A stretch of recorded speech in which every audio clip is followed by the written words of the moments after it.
Hi guys, let's continue with part 2 of the 37th Vision IAS UPSC 2020 Prelims Test Series. So let's continue with question number 26. Consider the following statements with reference to current account in India's balance of payments. Number 1. The primary income account includes all amounts payable and receivable to non-resident entities in return for providing temporary use of labor, financial resources, etc. Number 2. A secondary income account mainly represents cross-border transfers by expatriates sending a part of their income to support their families. Number 3. India has a persistent net surplus position in both primary and secondary income accounts. Which of these statements given above is or are correct? So the correct answer is A, that is 1 and 2 only. So the answer is the primary income account includes all amounts payable and receivable to non-resident entities in return for providing temporary use of labor, financial resources, etc. Number 2. Secondary income account mainly represents cross-border transfer by expatriates sending a part of their income to support their families. The balance of payments, that is BOP, is a statement of all transactions made between entities in one country and the rest of the world over a defined period of time, such as a quarter or a year. The balance of payments, that is the BOP, includes both the current account and capital account. The current account in the balance of payments, that is the BOP, covers all cross-border transactions relating to goods and services, trade, receipt, or payment of income from investments, that is the primary income, and unilateral transfers, that is the secondary income. Historically, India's current account balance is largely driven by movements in the goods trade account. The primary income forms an important part of the current account and includes all amount payable and receivable to non-resident entities in return for providing temporary use of labor, financial resources, or non-produced non-financial assets. Hence, statement 1 is correct. Given India's net international financial liabilities to the rest of the world, that is negative net international investment position, there has been a persistent outgo from the primary income account of the balance of payments. Hence, statement 3 is not correct. In the primary income account, 93% of total outgo of attributable to investment income payments. Okay, so in the primary income account, 93% of total outgo with attributable to investment income payments. Interest payments on debt liabilities, that is payment of interest of FDI enterprises to their parent company abroad, FII debt holdings, external commercial borrowings, that is ECBs, trade credits, bank overseas borrowings, and non-resident deposits, and dividend payouts on non-debt liabilities, that is investment in equity and investment fund shares, accounted for around 3 by 4th of total. Okay, so it accounted 3 to 4th of total investment income outgo in 2018-19. So the interest payments on debt liabilities and dividend payouts on non-debt liabilities accounted for around three-fourths of total investment income outgo in 2018-19. In the case of India, secondary income mainly represents cross-border transfers, that is, remittances by expatriates sending a part of their income to support their families. With the world's largest diaspora, UN Migration Report 2019. India retained its position as the top recipient of cross-border remittances in 2018. Hence, statement 2 is correct.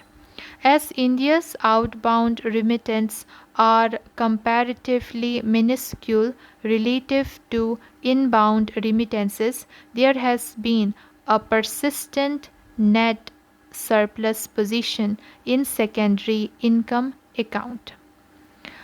Now let's come to the next question, that is question number 27. Consider the following organizations. Number 1, Indian League. Number 2, Madras Mahajan Sabha. Number 3, the British Indian Association. Which of the following is the correct chronological sequence of the formation of the above organizations? So the correct answer is B.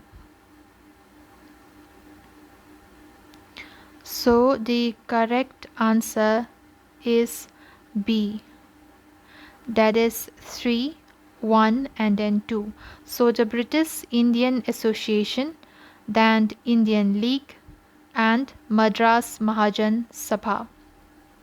So the British Indian Association was founded on October 29, 1851 at Calcutta with Raja Radhakanta Deb and Debendranath Tagore as its president and secretary respectively. So the British Indian Association was founded on October 29, 1851 at Calcutta with Raja Radhakanta Deb and Debendranath Tagore as its president and secretary respectively. Other members of the association included Ram Gopal Ghosh, Peri Chand Mitra and Krishnadas Pal.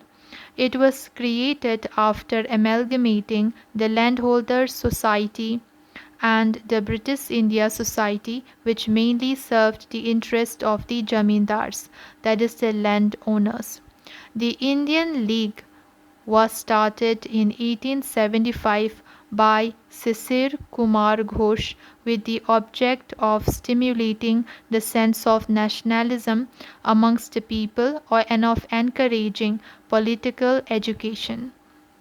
The Indian Association of Calcutta, also known as the Indian National Association, superseded the Indian League and was founded in 1876 by younger nationalists of Bengal led by Surendranath Banerjee and Ananda Mohan Bose, who were getting discontented with the conservative and pro-landlord policies of the British Indian Association.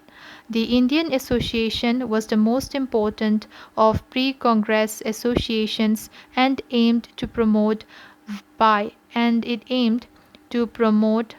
every legitimate means the political, intellectual and material advancement of the people. The Madras Mahajan Sabha was founded in 1884 by M.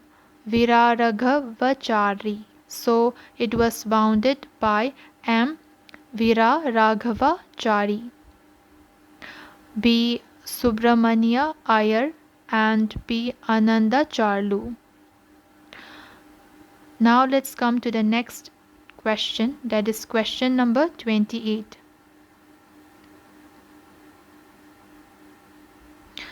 Which of the following statements is not correct with respect to Constituent Assembly? Number A. The elections to the Constituent Assembly were conducted under the system of separate electorate based on the community.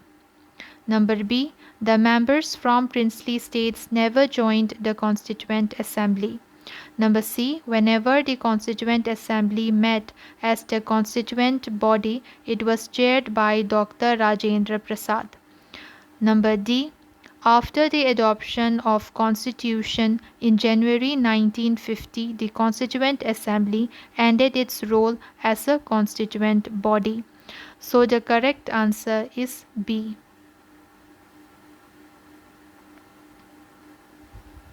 The members of princely states never joined the Constituent Assembly. The Constituent Assembly was constituted in November 1946 under the scheme formulated by the Cabinet Mission Plan. Seats allocated to each British province were to be divided among the three principal communities, that is Muslims, Sikhs and General, that is all except Muslims and Sikhs, in proportion to their population. The elections to the Constituent Assembly were conducted under the system of the separate electorate based on the community. The representatives of each community were to be elected by members of that community in the Provincial Legislative Assembly, and voting was to be by the method of proportional representation by means of direct transferable vote. In the elections held to the Constituent Assembly, the Indian National Congress won 208 seats, the Muslim League won 73 seats, and the small groups and independents got the remaining 15 seats. However, the 93 seats allotted to the princely states were not filled as they decided to stay away from the Constituent Assembly. The representatives of the princely states who had stayed away from the Constituent Assembly gradually thereafter. After the acceptance of the Mountbatten Plan of June 3, 1947 for the partition of the country, the representatives of most of the princely states took their seats in the assembly. Hence, option B is not correct. The Indian Independence Act of 1947 made the following three changes in the position of the assembly. Number 1. The assembly was made a fully sovereign body. The assembly also became a legislative body. Whenever the assembly met as the constituent body, it was chaired by Dr. Rajendra Prasad, and when it met as a legislative body, it was chaired by G.V. Mavlankar. On January 24, 1950, the Constituent Assembly held its final session. It, however, did not end and continued as the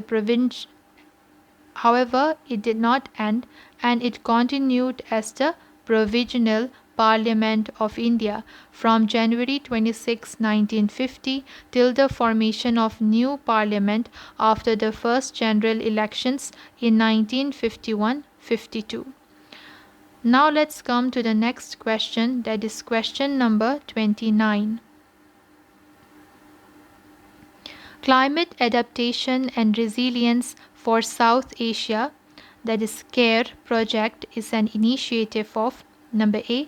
South Asian Association for Regional Cooperation, that is SARC. Number B. Asian Development Bank. Number C. World Bank. Number D.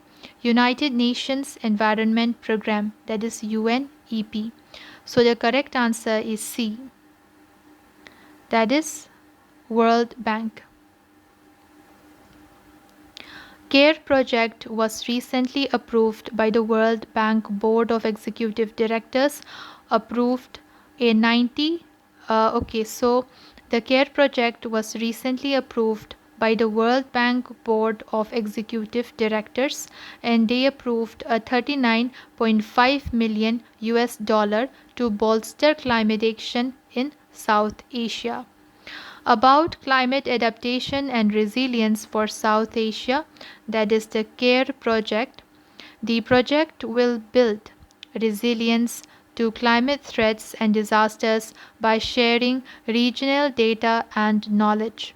It will help in developing regional standards and guidelines for infrastructure and promoting climate resilient policies and investments.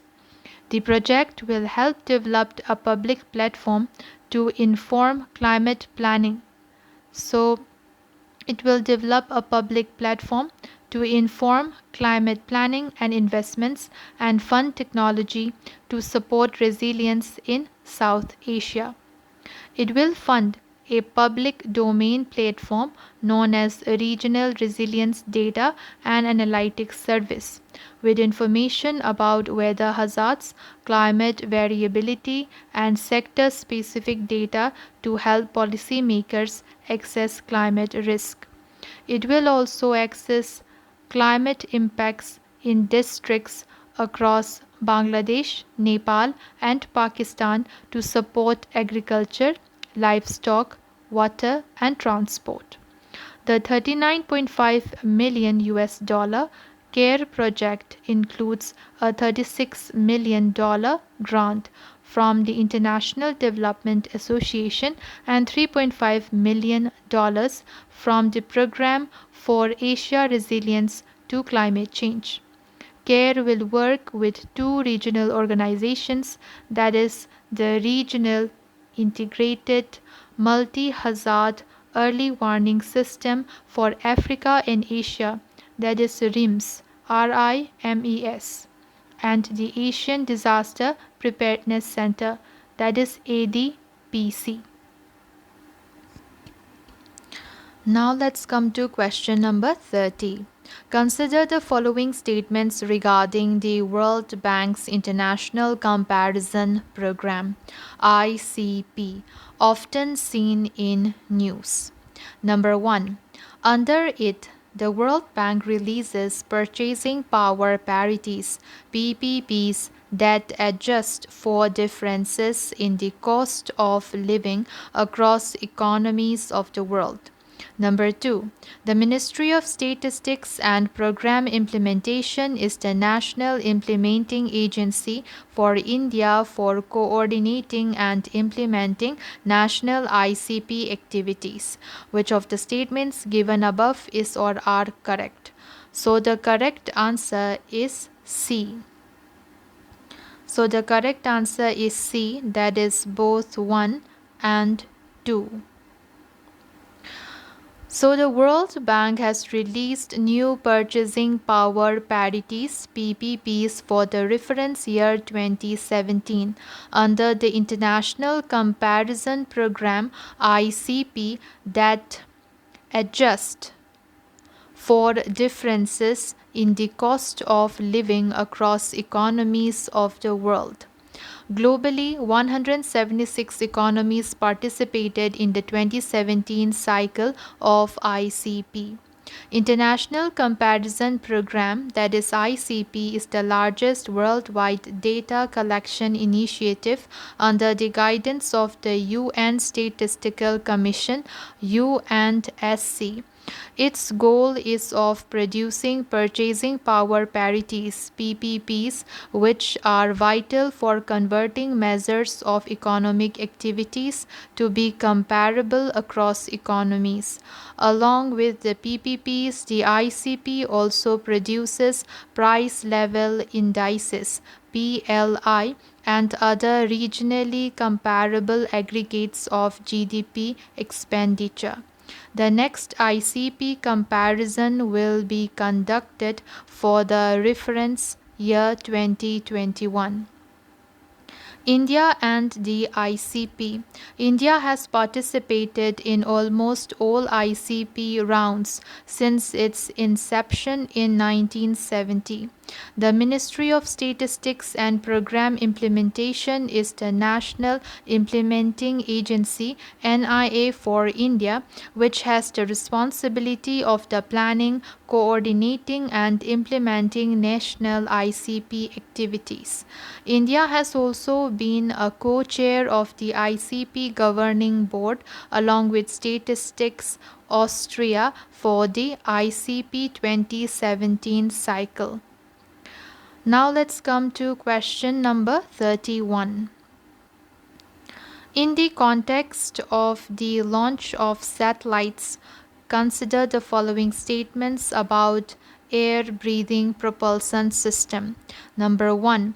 It utilizes the atmospheric oxygen during the launch vehicle's flight through the atmosphere. Number 2. It was used in GSLV Mark III, which was used to launch Chandrayaan-2. Which of these statements given above is or are correct? So the correct answer is A. That is 1 only. Launch vehicles use the combustion of propellants consisting of oxidizer and fuel for deriving the energy. Air-breathing propulsion systems, that is ABPS, use atmospheric oxygen, which is available up to about 50 km of Earth's surface, to burn the fuel stored on board, thereby making the system much lighter, more efficient and cost-effective. Air-breathing propulsion is a solution for a powered long-return cruise flight necessary for reusable launch vehicles. Hence, statement 1 is correct. Considering the strategic nature of air-breathing technology, which has the potential to bring a significant shift in the launch vehicle design, worldwide efforts are on to develop the technology for air-breathing engines. A ramjet is a form of air-breathing ramjet is a form of air-breathing jet engine that uses the vehicle's forward motion to compress incoming air for combustion without a rotating compressor. Ramjet's efficiency decreases when the vehicle reaches hypersonic speed. A supersonic combustion ramjet or scramjet is an improvement over the ramjet engine as it efficiently operates at hypersonic speeds and allows supersonic combustion. A dual-mode ramjet DMRJ is a type of jet engine where a ramjet transforms into a scramjet over Mach 4 to 8 range, which means it can efficiently operate both in subsonic and supersonic combustor modes. The development of ABPS is still in the experimental stage. In 2016, success flight testing of scramjet was conducted. GSLV Mag-3, chosen to launch Chandrayaan-2 spacecraft, is a 3-stage heavy-lift launch vehicle developed by ISRO. ABPS was not used in the GSLV Mag-3 launch vehicle. Hence, statement 2 is not correct. So the correct answer is 1. That is, it utilizes the atmospheric oxygen during the launch vehicle's flight through the atmosphere. Now let's come to question number 32. Consider the following statements with respect to communication through optical fibers. Number 1. It works using the principle of total internal reflection of light. Number 2. Electromagnetic interference does not occur while transmitting information over fiber optic cable. Number 3. It permits higher bandwidth and transmission over long distances compared to copper cables. Which of the statements given above is or are correct? So the correct answer is D. So the correct answer is D. That is 1, 2 and 3 are all correct.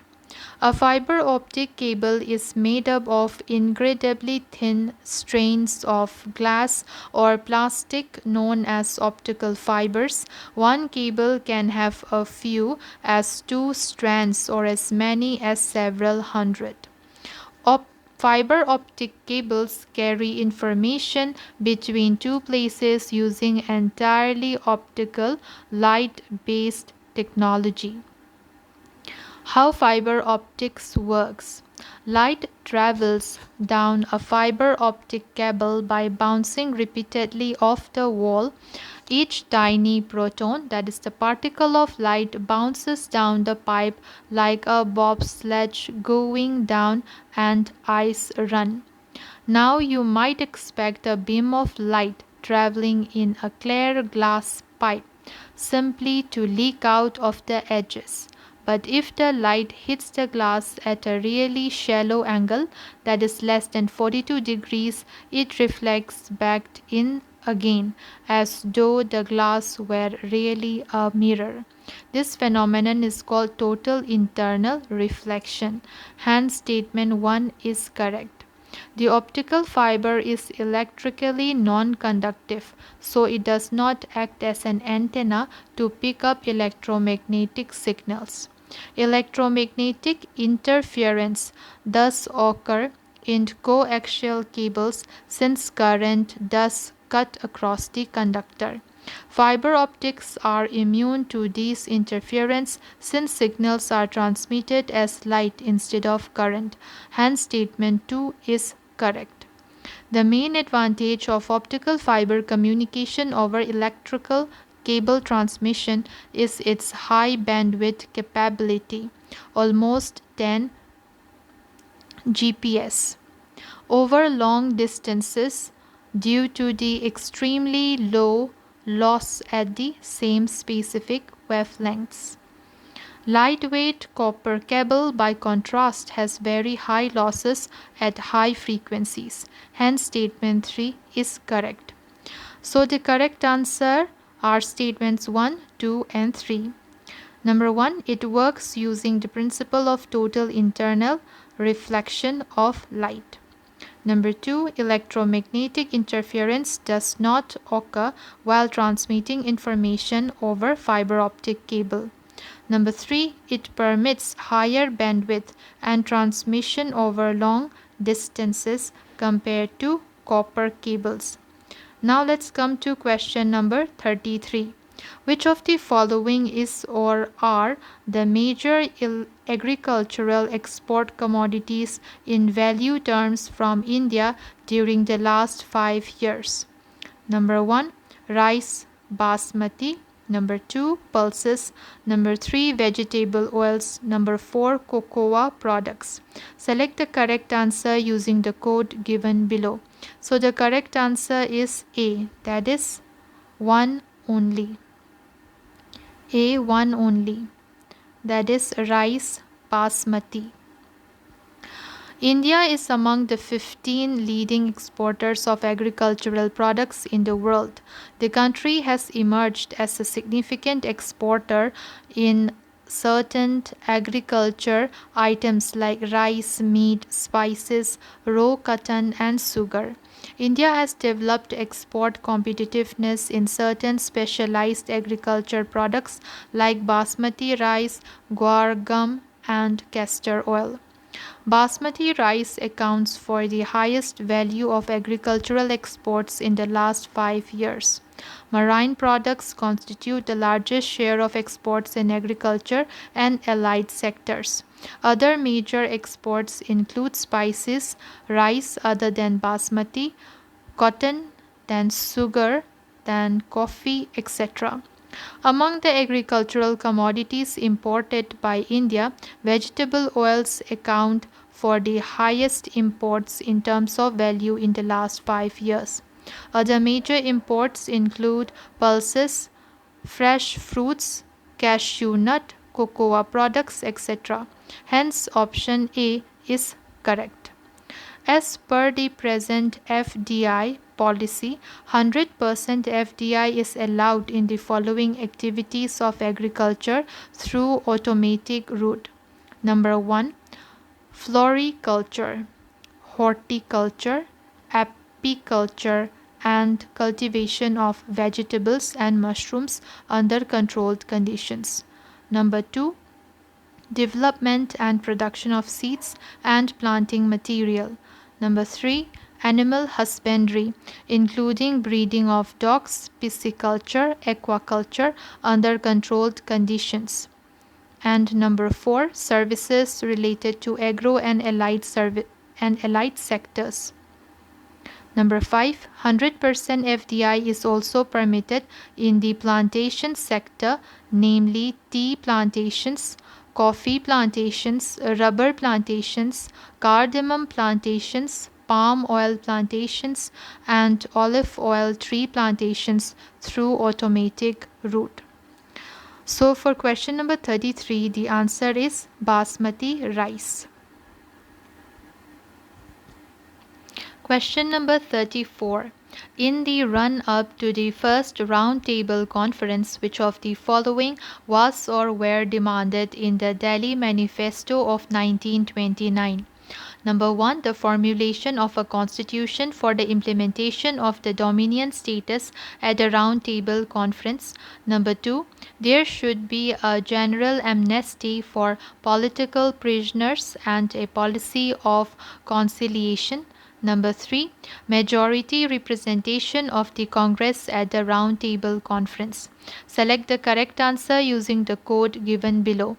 So the correct answer is C. That is 1, 2, and 3. 1, 2, and 3. On November 2nd, 1929, a conference of prominent national leaders issued a Delhi Manifesto which put forward certain conditions for attaining the Roundtable Conference. The first condition is that the purpose of the Roundtable Conference should be not to determine whether or when dominion status was to be reached, but to formulate a constitution for implementation of the dominion status, thus acting as a Constituent Assembly. And a basic principle of dominion status should be immediately accepted. Number 2, the Congress should have majority representation at the conference. And number 3, there should be a general amnesty for political prisoners and a policy of conciliation.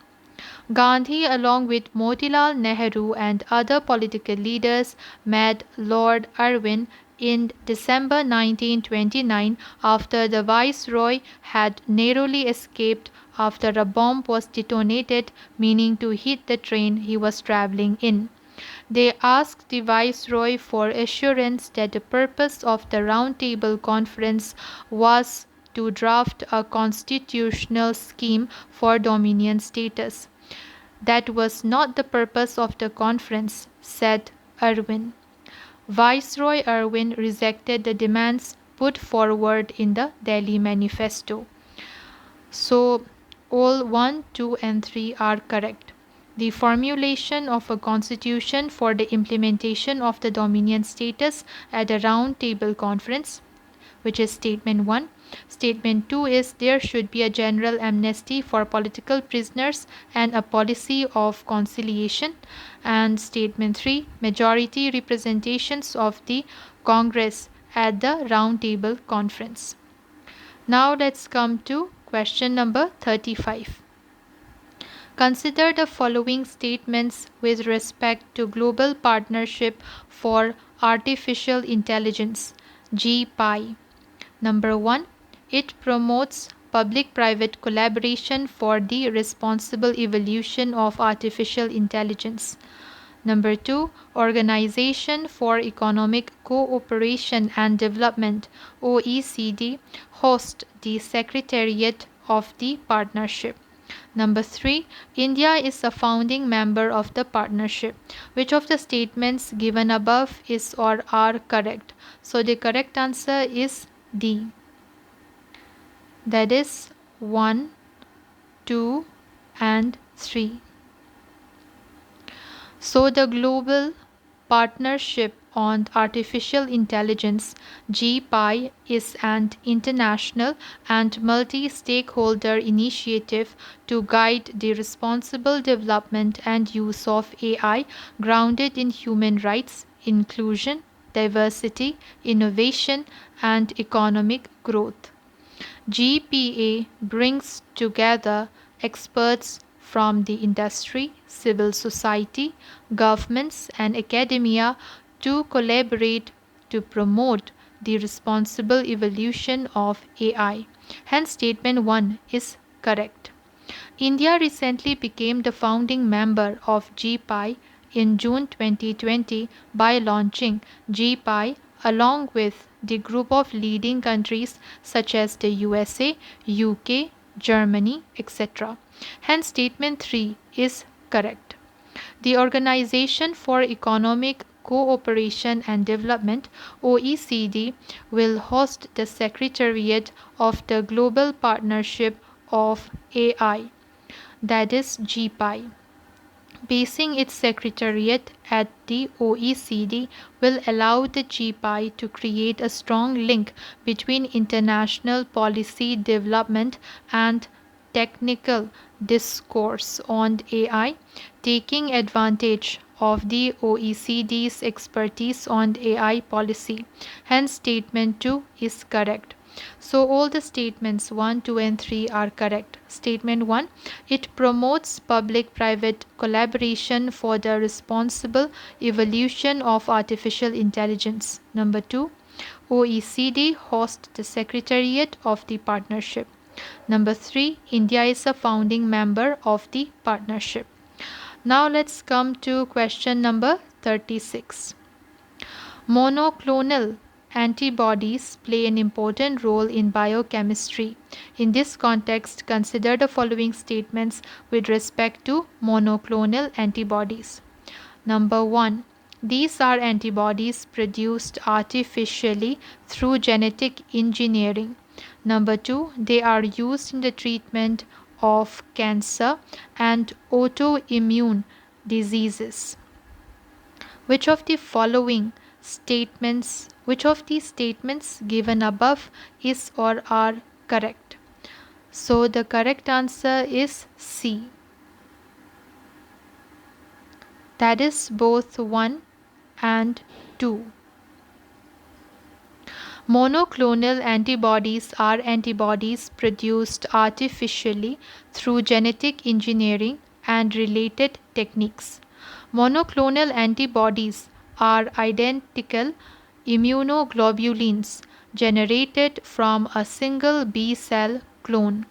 These antibodies recognize unique epitopes or binding sites on a single antigen.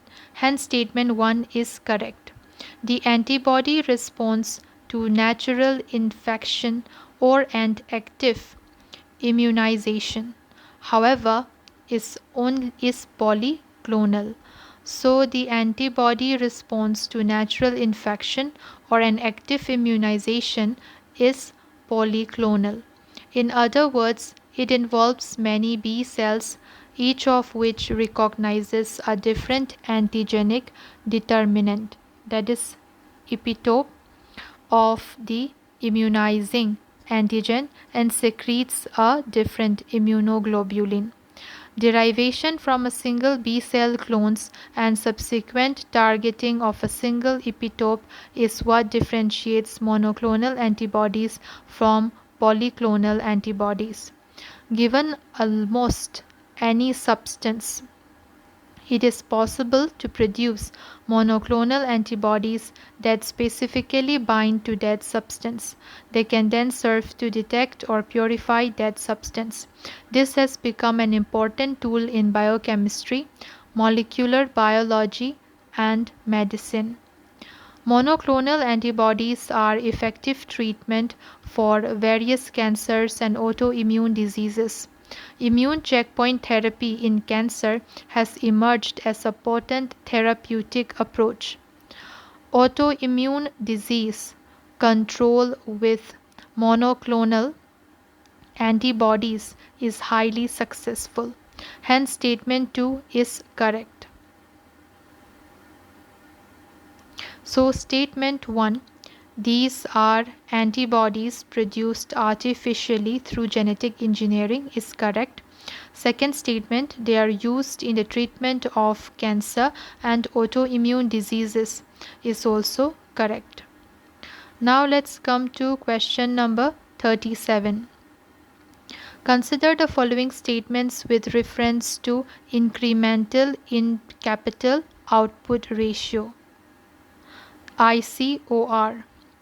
Number 1, a short-term rise in ICOR is necessarily an evidence of declining efficiency of investment. Number 2, to achieve equal growth rates and economy with higher ICOR requires lesser savings than the economy with low ICOR.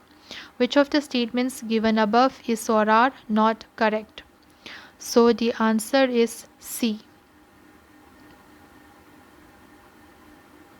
That is both 1 and 2. Growth can come from an increase in investment or it can come from ratcheting up productivity. The incremental capital output ratio ICOR is a crude but useful measure that explains the relationship between fixed investment and growth over periods of time. ICOR indicates the additional unit of capital or investment needed to produce an additional unit of output. This ratio is used to measure the efficiency of an industrial unit. The lesser the ICOR, the more efficient the organization. Incremental capital output ratio, that is ICOR, is equals to annual investment by annual increase in GDP. In the context of the Indian economy, the efficiency of fixed capital investment as measured by ICOR saw a sustained improvement over the last decade. It declined to average 4.5 in fiscals 2015 to 2019 from 5.5 in fiscals 2010 to 2014, implying incremental growth exceeded the incremental investment. In short, capital productivity improved. It is misleading to interpret a short-term rise in ICOR as evidence of the declining efficiency of investment. The measure ICOR is significantly influenced by the business cycle. When growth falls, the ratio rises. For example, the collapse of global demand in 2008 caused the ratio to rise in every country. ICOR is best estimated over long periods of time to eliminate business cycle influences. It is more informative than. Hence, statement 1 is not correct. An economy with low ICOR is more efficient in converting An economy with low ICOR is more efficient in converting savings, that is, investments, into growth, whereas the economy with high ICOR has less efficiency in converting savings, that is, investments, into growth. Thus, to achieve equal growth rates, and economy with higher ICOR requires a higher savings rate than the economy with low ICOR. For example, if we assume an incremental capital output ratio of 4, India needs a savings rate of at least 32% to grow at 8%. If you assume an ICOR of 5, the savings rate required for 8% growth will be 40%. Hence, statement 2 is not correct. So both the statements are not correct. Now let's come to question number 38. In the context of political economy, club goods refers to number A, products which can be used by anyone and their consumption does not reduce their availability to others. Number B, products which can be restricted for individual consumption but their consumption does not reduce their availability to others. Number C, products which can be consumed by anyone but their consumption reduces the availability to others. Number D, products which can't be excluded from individual consumption and their consumption by an individual prevents other from consuming the same goods. So the correct answer is B. It's B. That is, products which can be restricted for individual consumption but their consumption does not reduce their availability to others. In economics, goods can be categorized in many different ways. One of the most common distinctions is based on two characteristics. The first one is excludability and the second one is rivalrousness. That means we categorize goods depending on whether people can be prevented from consuming them, that is excludability, and whether individuals can consume them without affecting their availability to other individuals, that is rivalrousness. Based on those two criteria, we can classify all physical products into four different types of goods. Number 1, private goods. Number 2, public goods. Number 3, common resources. And number 4, we have club goods. Number 1, that is private goods, are products that are excludable and rival. They have to be purchased before they can be consumed. Thus, anyone who cannot afford private goods is excluded from their consumption. Likewise, the consumption of private goods by an individual prevents other individuals from consuming the same goods. Therefore, private goods are also considered rival goods. Examples of private goods include chocolate, ice cream, cheese, houses, cars, etc. Now let's come to number 2, that is public goods. It describes products that are non-excludable and non-rival. That means no one can be prevented from consuming them and they can be used by individuals without reducing their availability to other individuals. Examples of public goods include fresh air, knowledge, national defense, street lighting, etc. Now let's come to number 3, common resources. They are defined as products or resources that are non-excludable but rival. That means they can be used by virtually anyone. However, if one individual consumes common resources, their availability to other individuals is reduced. Examples of common resources include fresh water, timber, pasture, etc. Now let's come to the last one, that is club goods. They are products that are excludable but non-rival. Thus, individuals can be prevented from consuming them, but their consumption does not reduce their availability to other individuals. That is, at least until a point of overuse or congestion is reached. Club goods are sometimes also referred to as artificially scarce resources. Examples of club goods include cable television, private parks, wireless internet, roads, etc. Hence, option B is correct. Now let's come to the next question, that is question number 39.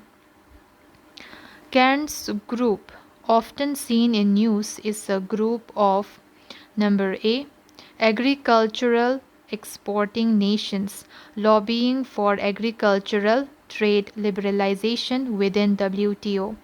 Number B, Nations lobbying for a nuclear-free world in the 21st century. Number C. Selected scientists from all over the world working on Higgs boson particle. Number D. Business entrepreneurs investing in sustainable technologies. So question number 39, the answer is A. That is agricultural exporting nations lobbying for agricultural trade liberalization within WTO. Recently, Jan, recently Cairns Group members launched a COVID-19 initiative. So, Cairns Group members launched a COVID-19 initiative, protecting global food security through open trade, to support the global agricultural and food system during the COVID-19 pandemic and limit the impact of emergency measures on the global food security and fair trade. The Cairns Group is a coalition of 19 agricultural exporting countries, that is members, which account for more than 25% of the world's agricultural exports, and one observer, that is Ukraine. Since the group's establishment in Cairns, Australia, on 25th to 27th August 1986, its members have continued to push for liberalization of global trade in agricultural exports. This objective unites the group across language, cultural, and geographic boundaries.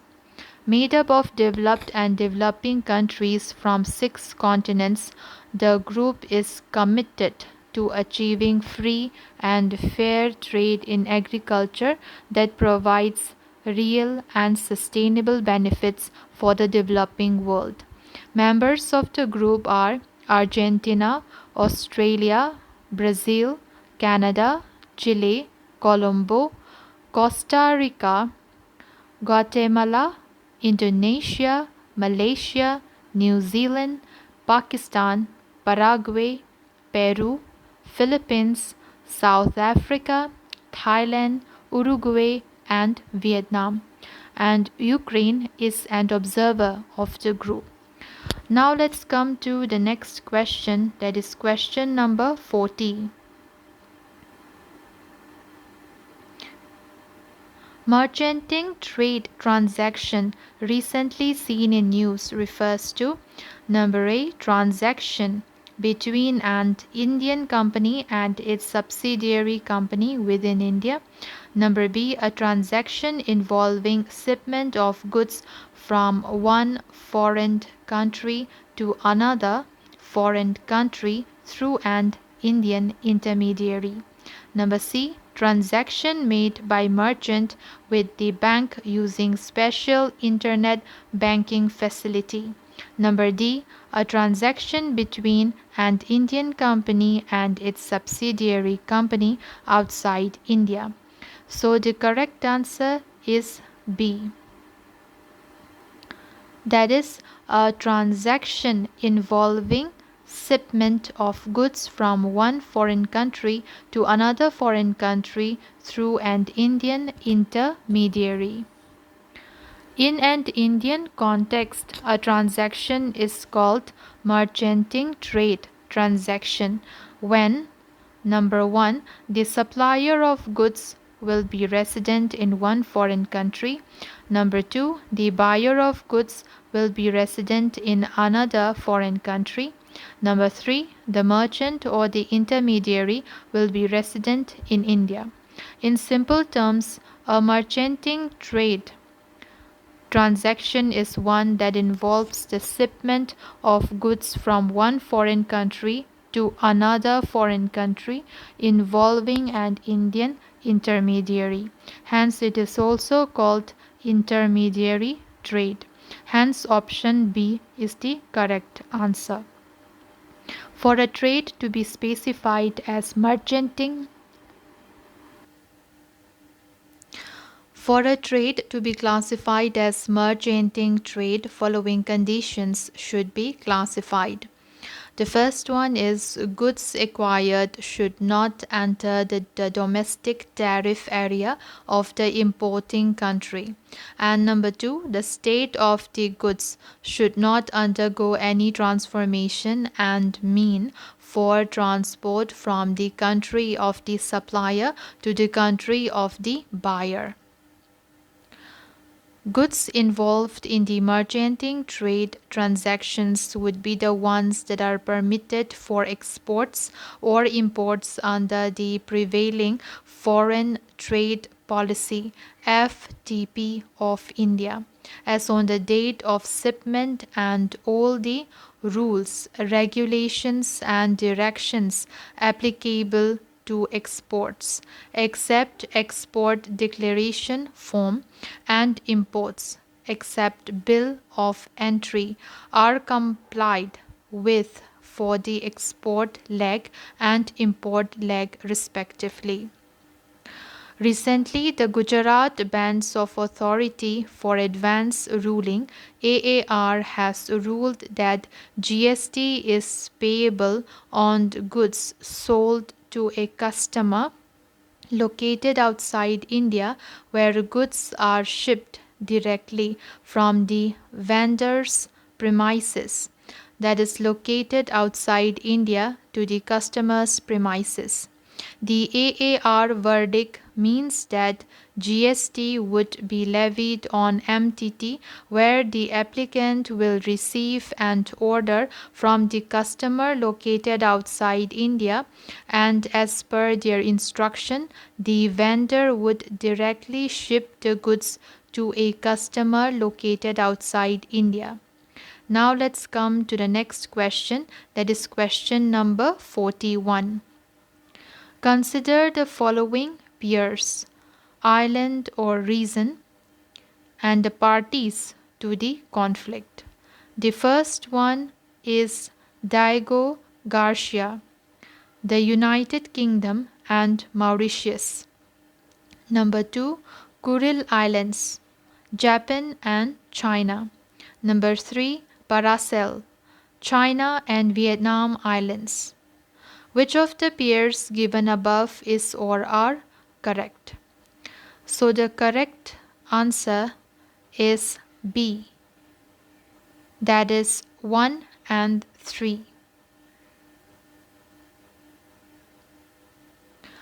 Diego Garcia is an island in the Chagos Peninsula. Okay, so Diego Garcia is an island in the Chagos Archipelago, in the Chagos Archipelago in the Indian Ocean. Since the 18th century, it has been part of Mauritius. In 1965, Britain unlawfully carved up Mauritius when it was a British colony, which the Chagos Archipelago was a part of. Thus, even after Mauritius gained from Britain in 1968, the UK retained its sovereignty over islands. In February 2019, the UN's highest court of justice, the International Court of Justice (ICJ), ordered the UK to return the Chagos Islands to Mauritius as rapidly as possible. After the ICJ ruling, the United Kingdom Foreign Office said that the ICJ ruling was an advisory opinion and not a judgment, and claimed that the defense facilities on British Indian Ocean territory help to protect people here in Britain and around the world from terrorist threats, organized crime, and piracy. The UN had given the UK 6 months to return the Chagos Islands to Mauritius. After the UK missed the deadline to do so, Mauritius called the UK an illegal colonial occupier. Hence, Pair 1 is matched correctly. So for Diego Garcia, it is between the United Kingdom and Mauritius. The Kuril Islands are stretched from the Japanese island of Hokkaido to the southern tip of Russia's Kamchatka Peninsula, separating Okhotsk Sea from the North Pacific Ocean. So the Kuril Islands are stretched from the Japanese island of Hokkaido to the southern tip of Russia's Kamchatka Peninsula, separating Okhotsk Sea from the North Pacific Ocean. It consists of 56 islands and minor rocks.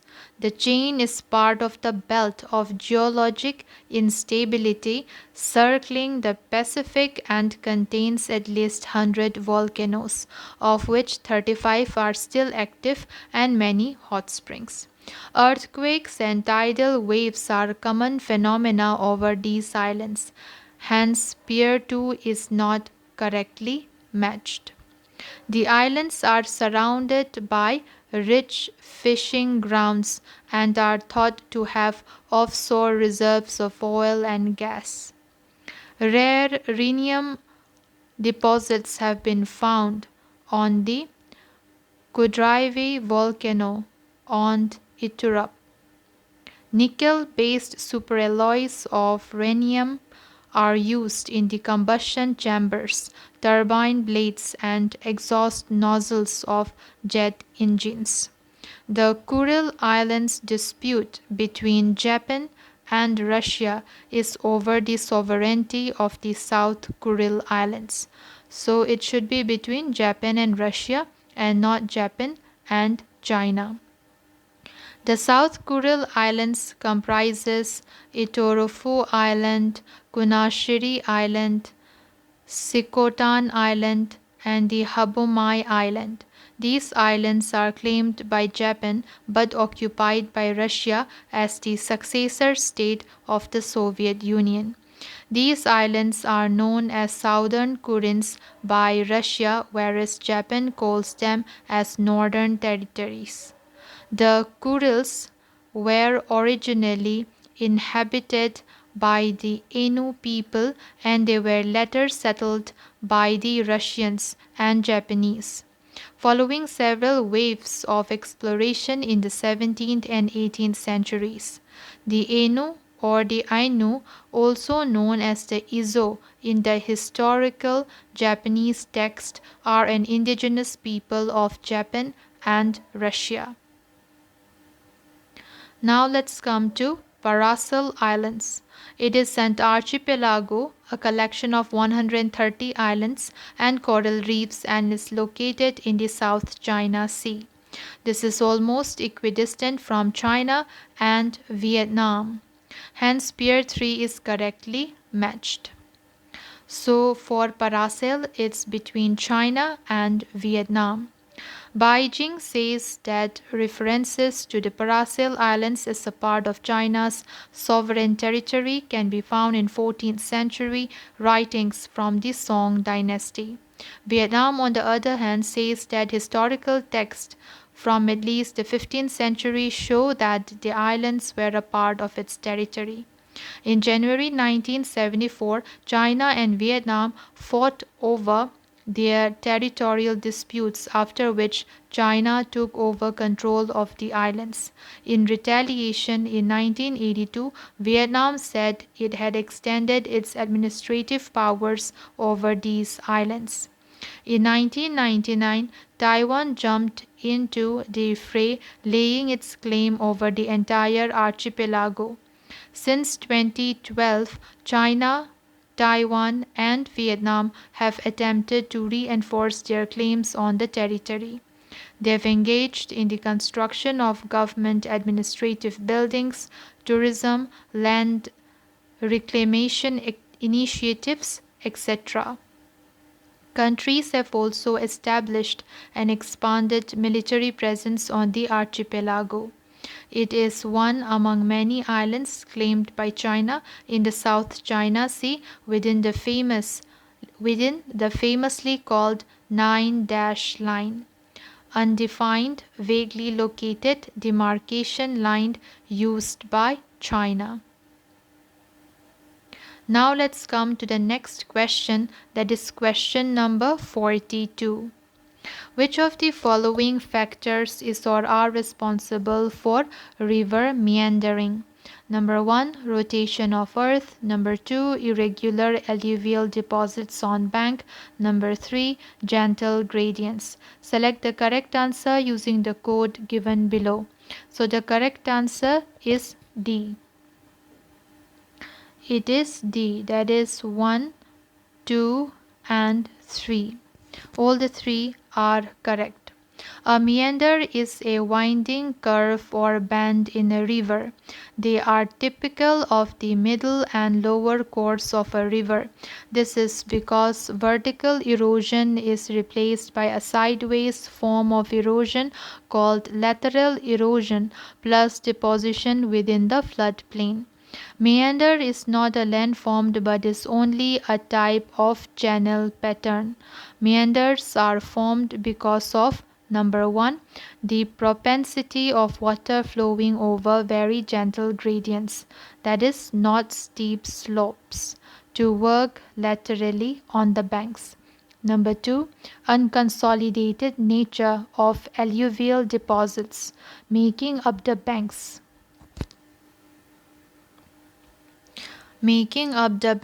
with many irregularities which can be used by water exerting pressure laterally.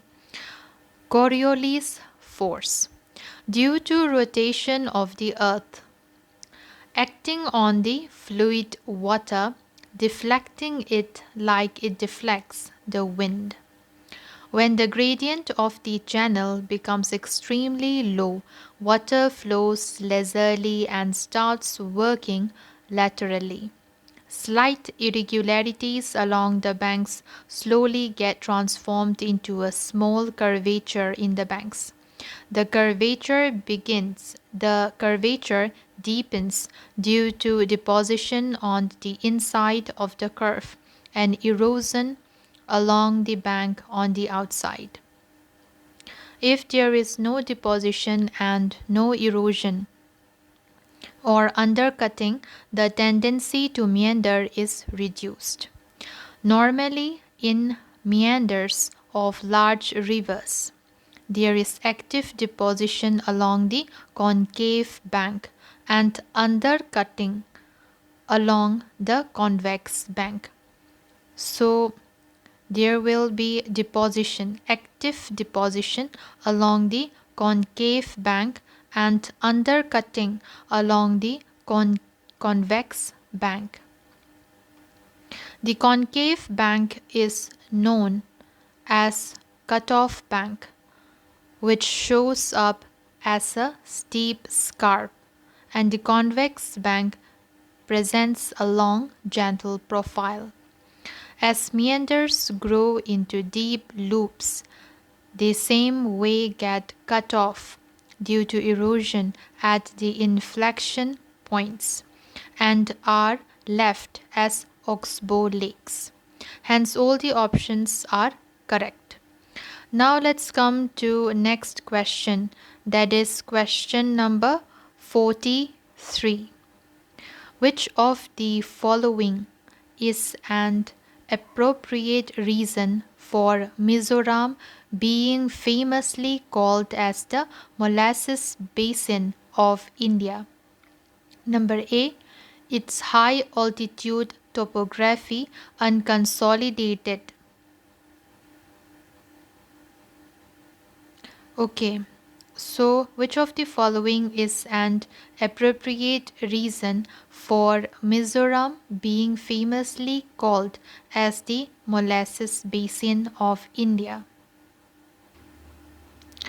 Number A, its high altitude topography. Number B, its being made up of soft deposits. Number C, the highly favorable conditions available for sugarcane cultivation. Number D. Accumulation of dead organic matter as a layer on the soil due to low temperatures. So the correct answer is B. So the correct answer is B.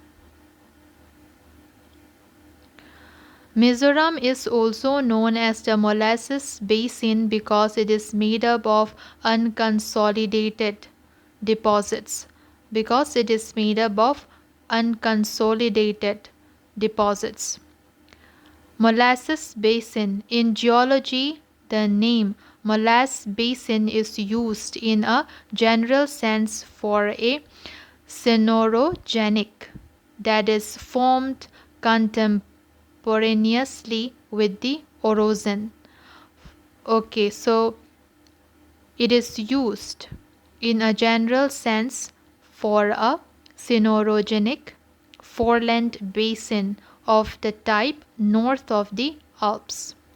The Molasses Basin is a foreland basin north of the Alps which formed during the Oligocene and Miocene epochs. The basin is the type the basin is the type locality of molasse, which is a sedimentary sequence of conglomerates and sandstones, material that was removed from the developing mountain chain by erosion and denudation. Molasse. So the term molasse refers to sandstones, shells and conglomerates that form as terrestrial or shallow marine deposits in front of rising mountain chains. The molasse can sometimes completely fill a foreland basin, creating a nearly flat depositional surface. Hence, option B is the correct answer. Now let's come to the next question, that is question number 44. With reference to the Customs, Excise and Service Tax Appellate Tribunal, which of the following statements are correct? Number 1, it is a quasi-judicial body constituted under Article 323 Clause B of the Constitution of India. Number 2, it has appellate jurisdiction on anti-dumping matters. Number 3, the appeal against orders of the tribunal lies only to the Supreme Court. Select the correct answer using the code given below. So the correct answer is D. So the correct answer is D. That is 1, 2 and 3. The Customs, Excise and Service Tax Appellate Tribunal CESTAT, formerly known as Customs, Excise and Gold Control Appellate Tribunal, was constituted on 11 October 1982. The Appellate Tribunal was constituted under Article 323, Clause B of the Constitution of India by making provisions in the Customs Act 1962. Hence, statement 1 is correct. The tribunal was constituted for expeditious disposal of appeals which were earlier handled by the Central Board of Excise and Customs. And which came up to the government in revision. CESTAT was created to provide as an independent forum to hear the appeals against orders passed by the Commissioners of Customs and Excise and Service Tax under the Customs Act 1962, Central Excise Act 1944 and Finance Act 1994. The tribunal is also empowered to hear the appeals against orders passed by the designated authority in anti-dumping duties under the Customs Tariff Act 1975. The tribunal also hears appeals concerning customs house agent licensing. Hence, statement 2 is correct. Each bench of the tribunal consists of a judicial member and a technical member. Matters not relating to evaluation or classification up to rupees 50 lakh revenue is heard by single member bench. Except in the matters relating to classification and valuation of goods, the tribunal is the final appellate authority as far as the question of facts is concerned. In classification and valuation matters, the appeal against orders of the tribunal lies only to the Honorable Supreme Court. Hence, statement 3 is correct. So, all the statements 1, 2, and 3 are correct. Now let's come to the next question, that is question number 45. Who among the following holds their office during the pleasure of the President? Number 1, Governor of a state. Number 2, Prime Minister. Number 3, Civil Servants of Union. Number 4, Chief Minister of Delhi. Number 5, Chief Election Commissioner. Select the correct answer using the code given below. So the correct answer is A. So the correct answer is A, that is 1, 2, 3 and 4 only. So 1, 2, 3 and 4 only. The doctrine of pleasure has its origin in English law. In England, the rural rule is that a civil servant of the Crown holds office during the pleasure of the Crown. This means his services can be terminated at any time by the Crown without assigning any reason. In Union of India versus Tulsiram Patel, the Supreme Court held that the pleasure doctrine was neither a relic of the feudal age nor was it based on any special prerogative of the British Crown, but was based upon public policy. The governor of a state is appointed by the president. He holds office during the pleasure of the president. In addition to the constitutional head of the state, the governor acts as an agent of the center in the state. Hence, option 1 is correct. The term of the Prime Minister is not fixed, and he holds office during the pleasure of the President. However, this does not mean that the President can dismiss the Prime Minister at any time. So long as the Prime Minister enjoys the majority support in the Lok Sabha, he cannot be dismissed by the President. Hence, option 2 is correct. According to Article 310, members of the defense services, the civil services of the center, and the All India services or persons holding military post or civil post under the center hold office during the pleasure of the President. Hence, option 3 is correct. The Chief Minister of Delhi is appointed by the President, and the other ministers shall be appointed by the President on the advice of the Chief Minister, and the ministers shall hold office during the pleasure of the President. The Chief Election Commissioner cannot be removed from his office except in the same manner and on the same grounds as a judge of the Supreme Court. The CEC does not hold office during the pleasure of the President. Hence, option 5 is not correct. Now let's come to the next question, that is question number 46. Consider the following statements with respect to Socio-Economic Caste Census SECC 2011. Number 1.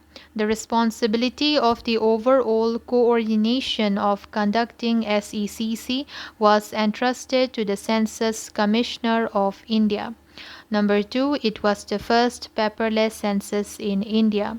Number 3, primitive tribal groups and manual scavenging households are automatically included in the category of poor. Which of the statements given above is or are correct? So the correct answer is C. That is 2 and 3. SECC 2011 is a study of socio-economic status of rural and urban households and allows the ranking of households based on predefined parameters. Ministry of Rural Development commenced the socio-economic caste census 2011 on 29 June 2011 through a comprehensive door-to-door enumeration across the country. SECC 2011 has 3 census components that were conducted by 3 separate authorities but under the overall coordination of the Department of Rural Development in the Government of India. Census in rural area has been conducted by the Department of Rural Development, DORD. Next point is census in urban areas is under the administrative jurisdiction of the Ministry of Housing and Urban Poverty Alleviation, MOHUPA. Next point is caste census is under the administrative control of the Ministry of Home Affairs, Registrar General of India, RGI, and Census Commissioner of India. Hence, statement 1 is not correct. SECC 2011 is the first paperless census in India conducted on handheld electronic devices by the government in 640 districts. SECC 2011 data is useful to identify beneficiaries under MG-NREGA, National Food Security Act, etc. Hence, statement 2 is correct. SECC uses the parameters laid down by the S.R. Hashim Committee appointed by the erstwhile Planning Commission of India, that is automatic exclusion on the basis of 14 parameters, automatic inclusion on the basis of 5 parameters, and grading of deprivation on the basis of 7 criteria. 5 parameters of automatic inclusion are: Number 1, households without shelter. Number 2, destitute living on alms. Number 3, manual scavenger families. Number 4, primitive tribal groups. Hence, statement 3 is correct. And number 5, legally released bonded labor. Now let's come to question number 47. Consider the following statements. The first statement, the agricultural subsidy by the central government far exceeds the total agricultural subsidy by states. Number 2, the expenditure towards price support constitutes the largest share of agricultural subsidy of the central government. Which of the statements given above is or are correct? So the correct answer is D. That is neither 1 nor 2. Input subsidies are the most expensive aspect of India's food and agriculture policy regime. So input subsidies are the most expensive aspect of India's food and agriculture policy regime, requiring a steadily larger budget share. India subsidizes agricultural inputs in an attempt to keep farm costs low and production high. India's expenditure on input subsidies has increased sharply in recent years, driven mostly by large increases in the subsidies to fertilizer and electricity.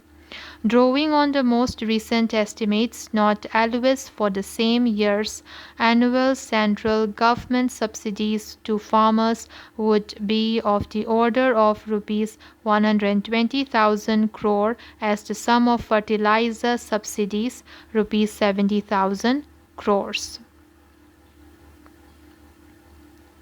So, drawing on the most recent estimates, annual central government subsidies to farmers would be of the order of rupees 120,500 crores as the sum of fertilizer subsidies, that is rupees 70,000 crore, credit subsidies rupees 20,000 crores, crop insurance subsidies, that is rupees 6,500 crores, and expenditures towards price support, that is rupees 24,000 crores. Annual state government subsidies are almost an equal amount of rupees 115,500 crore to as the sum of power subsidies rupees 90,000 crores. Irrigation subsidies rupees 17,500 crores and crop insurance subsidies rupees 6,500 crores. Hence statement 1 is not correct. While the importance of subsidies to farmer livelihoods may vary by region, by crop and by farm size, they form a substantial part, 20% of aggregate farm income. The expenditure on fertilizer subsidy is the largest input subsidy. For the year 2017-18, it is estimated to be about rupees 70,000 crores. Of these, rupees 50,000 crores are spent as subsidy on urea, while the remainder is the subsidy on potash and phosphorus. As a percentage of the cost of production, urea is subsidized to the extent of 75%, while the subsidy on potash and phosphorus is about 35%. Hence, statement 2 is not correct. Other subsidy expenditure includes credit subsidies, that is rupees 20,000 crores in 2017-18, crop insurance subsidies, that is rupees 6,500 crores in 2018-19, and expenditures towards price support, that is rupees 24,000 crores estimated for 2016-17. Now let's come to the next question, that is question number 48.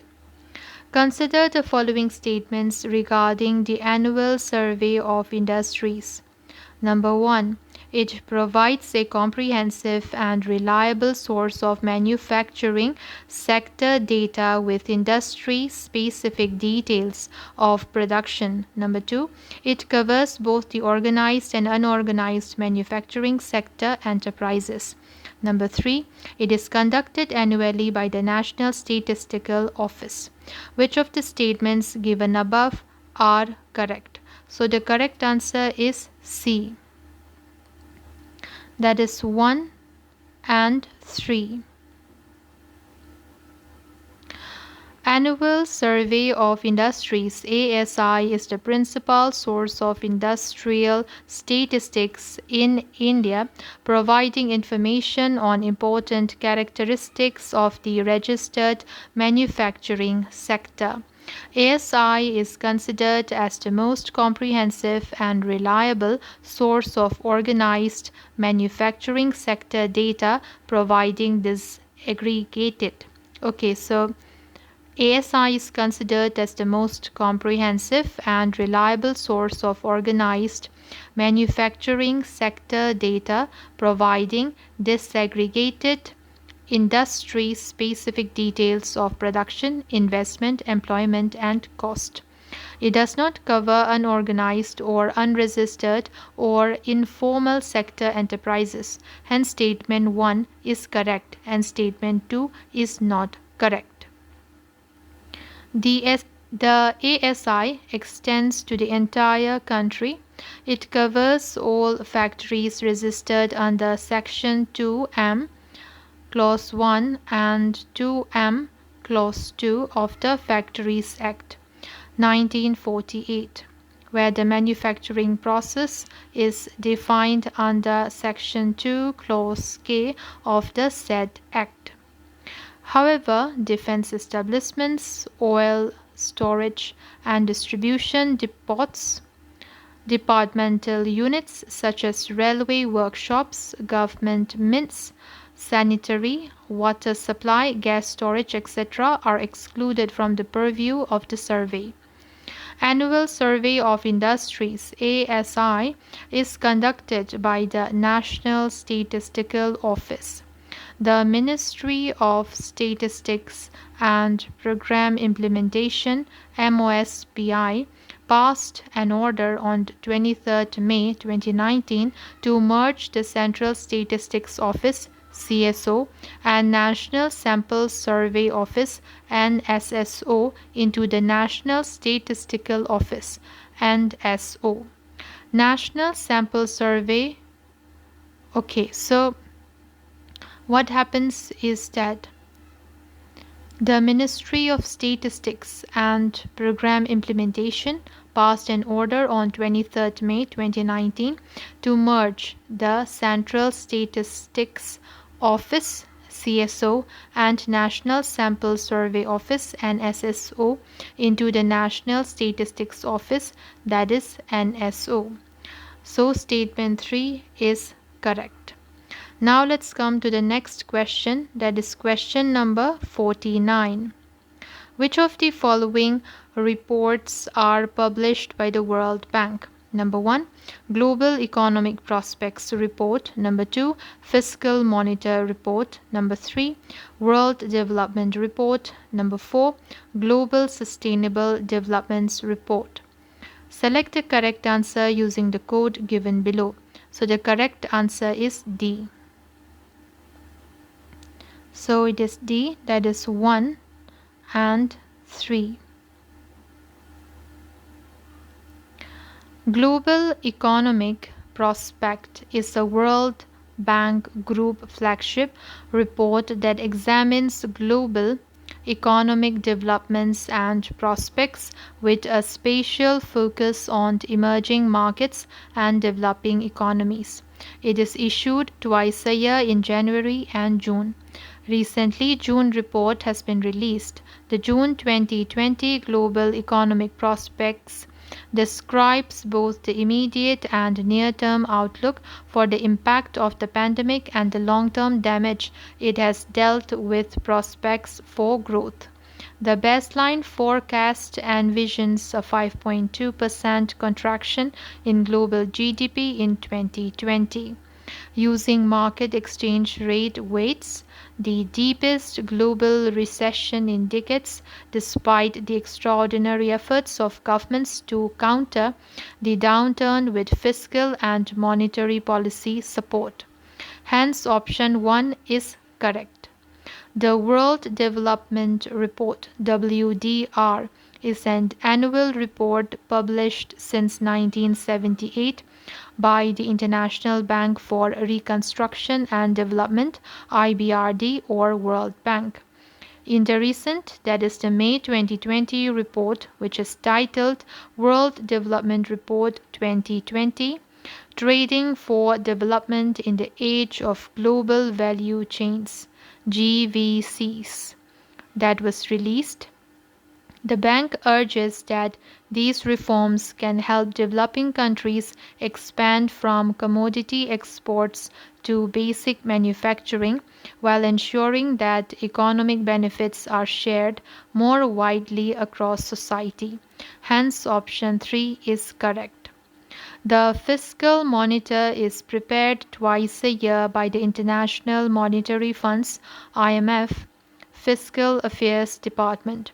With increasing fiscal challenges in the aftermath of the 2008 global financial crisis, multilateral surveillance of fiscal developments, a key part of the IMF surveillance responsibilities, had gained further importance.